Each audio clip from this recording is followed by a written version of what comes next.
परिचय। ध्रुव के विद्यालय द्वारा कुतुब मीनार की एक शैक्षणिक यात्रा का प्रबंध किया जा रहा है। इतिहास की अध्यापिका लता मैडम विद्यार्थियों को चारों तरफ ले जाती हैं और स्मारक के बारे में कई रुचिकर जानकारियां बताती हैं। दूसरे विद्यालय के कुछ लड़कों की हंसी से उनका ध्यान बढ़ता है। वे मुड़ते हैं और देखते हैं कि दो लड़के दीवार पर अपना नाम लिख रहे थे। लता मैडम ने उन्हें बताया कि ऐसी स्मारकें सार्वजनिक संपत्ति होती हैं। भारत के नागरिक होने के नाते इनकी रक्षा करना हमारा कर्तव्य है। आइए इस पाठ में संपत्ति के बारे में और जानें।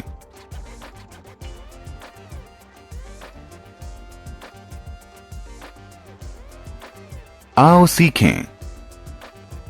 संपत्ति को परिभाषित करना, सार्वजनिक और निजी संपत्ति में भेद करना, संपत्ति के संरक्षण का महत्व बताना। संपत्ति किसी व्यक्ति या व्यक्तियों के समूह या सरकार के स्वामित्व वाली सभी चीजों को संपत्ति कहते हैं। घर, वाहन, खेत, ऐतिहासिक स्मारक, रेल और डाकघर इत्यादि संपत्तियां हैं।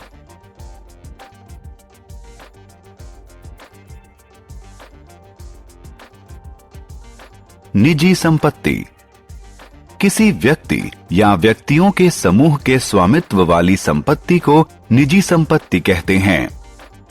उदाहरण स्वरूप फर्नीचर, कार, घर, जमीन या आभूषण सभी निजी संपत्तियां हैं, क्योंकि उनका स्वामित्व किसी एक व्यक्ति या व्यक्तियों के समूह के पास होता है।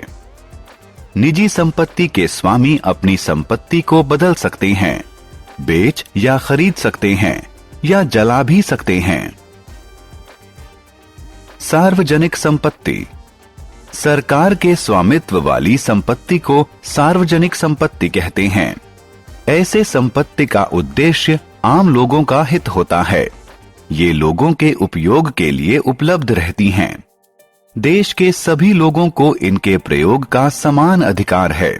सार्वजनिक पार्क, रेल, डाकघर, सड़क, सरकारी विद्यालय, सरकारी कॉलेज और सरकारी अस्पताल सार्वजनिक संपत्ति हैं। क्योंकि सार्वजनिक संपत्ति की स्वामी सरकार होती है, इसलिए सरकार ही उन्हें बेच या बदल सकती है या नष्ट कर सकती है। निजी संपत्ति का महत्व। संपत्ति का स्वामित्व किसी व्यक्ति के सामाजिक स्तर को सुधारता है। निजी संपत्ति को आपातकाल में धन के बदले बेचा जा सकता है।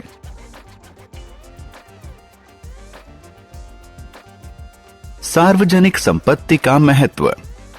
पार्क, अस्पताल, सड़क, रेलवे स्टेशन इत्यादि सार्वजनिक संपत्ति का जनहित के उपयोग के लिए होती हैं। ये जनता को सुविधा और सुरक्षा प्रदान करती हैं। कुछ सार्वजनिक संपत्तियां जैसे ऐतिहासिक स्मारक हमारे गौरवशाली इतिहास को दर्शाती हैं। वे देश की शान होती हैं।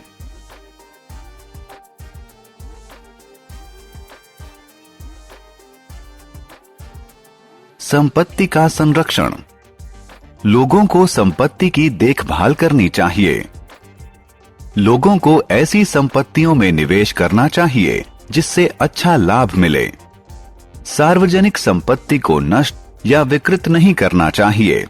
उन्हें सुरक्षित और संरक्षित रखना हमारी जिम्मेदारी है।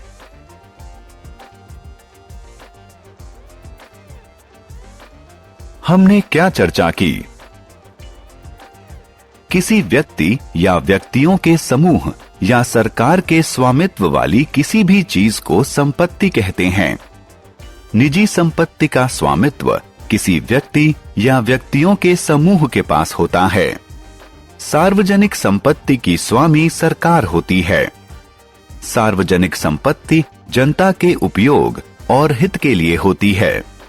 हमें सार्वजनिक संपत्ति की सुरक्षा और संरक्षण अवश्य करना चाहिए।